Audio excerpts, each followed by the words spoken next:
Мындан ары түндүк тиркемеси аркылуу ипотекага үй алууга арыз берүү мүмкүнчүлүгү түзүлдү. Ага ылайык эми жарандар мамлекеттик ипотекалык компанияга түндүк мобилдик тиркемеси аркылуу катталып, батир алуу үчүн арыз тапшыра алышат. Бул тууралуу президенттин иш башкармасы билдирди. Мына менин аты жөнүм чыгып калат өзү эле автоматически. Эч кандай колго эч жерден толтурулбайт да. Менен эле мынакей аты жөнү толугу менен чыкты. То есть силер өзүңөр толтуруп отурбайсыңар. Автоматтык түрдө мынакей аты жөнү, фамилиясы менен толук өзү автоматически толтурулат. Бул жаңы функция учурда жеткиликтүү болуп, катталуу жана арыз берүүдө кыйынчылыктарга туш болгон жарандар үчүн ыңгайлуулукту камсыздайт. Ал кызмат мамлекеттик мекемеси тарабынан иштелип чыккан. Маалыматка ылайык түндүк аркылуу ипотекалык компанияга катталуу, арыз берүү тез жана ачык айкын болуп, турак жай алууну жеңилдетет. Бул мамлекет башчы Садыр Жапаровдун тапшырмасынын алкагында аткарылып, ал жарандардын мамлекеттик мекемелер менен байланышын жөнөкөйлөтүү мерчемделген. Бүгүнкү күндө урматтуу президентибиздин жеке тапшырмасына ылайык бардык республика боюнча даже ар бир бүгүнкү күндө райондорго кирип атабыз уже. Мына ушул үйлөр салынып, ушул сиздерге мына жарандарыбыз урматтуу президентибиздин 2024-жылы курултайда сүйлөгөн сөзү бар, билесиздер.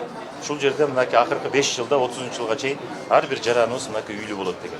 Белгилүү болгондой, мамлекеттик ипотекалык компанияга кезекке туруу, үй алуу сыяктуу маселелер байма-бай көтөрүлүп келет. Бул жолу да аталган компанияга батир алуу үчүн кезекте тургандар арбын экенин көрүүгө болот. Алар тарабынан да кезегине карабай акчалуулар алып жатат деген суроону президенттин иш башкармасынын башчысына узатышты. Мамлекеттик ипотекалык компания программада көрсөтүлгөн ченемдер менен гана иштеп жатканын белгилеп, кимдир бирөөнүн кезегин жылдыруу мүмкүн эместигин дагы бир ирет эскертти. Акчалуулар кезексиз алуу деген сөзбү ушуга жооп берсеңиздер. 50% үлүш менен алуу боюнча. 50% үлүш бул ошол требованиялары бар. 3 жылга чейин аларда деле эч кандай мүлк катталбаш керек. Бүгүнкү күндө ошол эле биздин мигранттарыбыз, ошол эле биздин базарда иштегендерибиз. Эч качан мурункудай бир эле жараныбыз акчалуу сиз айткандай келип 10 батир алганга эч кандай мүмкүнчүлүгү жок. Акчалуулар алат экен, мындай бизнес болот экен деген нерсени ал чындыкка дал келбейт. Эч качан андай болушу мүмкүн эмес. Эң акыркы нерсесин айтып коеюн мен сиздерге. Алгандан кийин эл. Мына сиз үйдү алдыңыз. Сиз 1 жылда, 2 жылда болобу, 3 жылда болобу, 15 жылда жарымы акча каражатын толугу менен котулуп койгон болсоңуз мамлекеттен автоматтык түрдө сизге тек паспортту берет. Андан кийин уже сиз толук кандуу уже сиздин үйүңүз ал. Сиз өзүңүз хозяин болгондон кийин ал үйдү сиз сатасызбы же башка бирөөгө бересизби, аны мамлекет уже жана кыла албайт, контроль кылбайт. Аны жеке уже сиздин чечимиңиз да. Көп жерде айтып атпайбы, мына бизде болду, Скрабинада мүмкүнчүлүктөн пайдаланып мен айтып кетейин, мына толук кандуу акча каражатын мигрантыбыз төлөп койду. Ал үй уже өзүнүкү болуп калды. Анан ал айтып атат: "Эми мага акча каражат керек, мен үйүмдү сатам."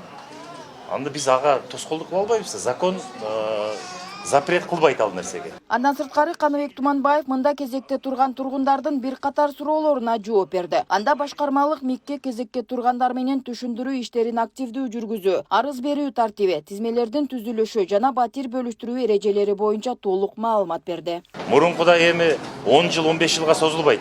Биздин азыркы максатыбыз 2029-жылга чейин мына ушул толук кандуу бүгүнкү күндө шаардагы, Бишкек шаарындагы очереттерди толугу менен берип бүтүү.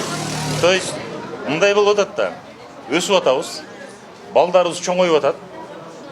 Мурун 13 миң, 14 миң шаарда очерет болгон болсо, бүгүнкү күндө 40 миң, 45 миңге чейин чыгып атат. То есть бул мамлекеттин бүгүнкү күндөгү ошол мамлекеттик ипотекалык компанияга элдин ишеними артканы да.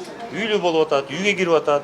Бардык шарттар түзүп берип атат. Ал эми түндүк аркылуу маалыматтарды тактап кезекке турууда мамлекеттик акы төлөнүүчү кызматтардын акысы бир адам үчүн 192 сом болот. Төлөмдөр мобилдик капчыктар аркылуу жүргүзүлөт. Төлөм боюнча бул мамлекеттик пошлинасы боюнча 192 сом. Билгенде 192 сом, ошондо ар бир жаранган өзүнүн, мисалы мен эгерде берип атсам, мен өзүмө 192 сом төлөйм, мен жубайыма 192 сом төлөйм, эгерде канча балам бар болсо ар бир балама да 192 сомдон алынат. Ошондо мисалы биз үчөөбүз болгондо үчөөбүз анда 192 сомдон мен төлөйм да, ошонун акыркы суммасы көрсөтүлөт аягында. ошон үчүн биз өтүнмө берип атканда көрсөтүлөт да үйлөнгөн же үйлөнгөн эмес. Эгерде үйлөнгөн болсо, мен өзүм жөн айтсамчы, үйлөнгөн болсо, анда мен канча балам болсо, ошончо баламдын бүт баары список менен чыгат. Ошонун ар бирине обработка кылыш үчүн, ошо жеке маалыматтарды ошол үчүн 190 сом алынат. Белгилей кетсек, учурда Менин үйүм программасынын алкагында Кыргызстандын баардык аймактарында мамлекеттик ипотека аркылуу көп патирлүү турак жайлар курулууда. Ага ылайык жалпысынан 60 миңден ашуун батир салынмакчы. Нурзат Көчүмкулова, Майрамбек Абдибилал уулу, Регион, Бишкек.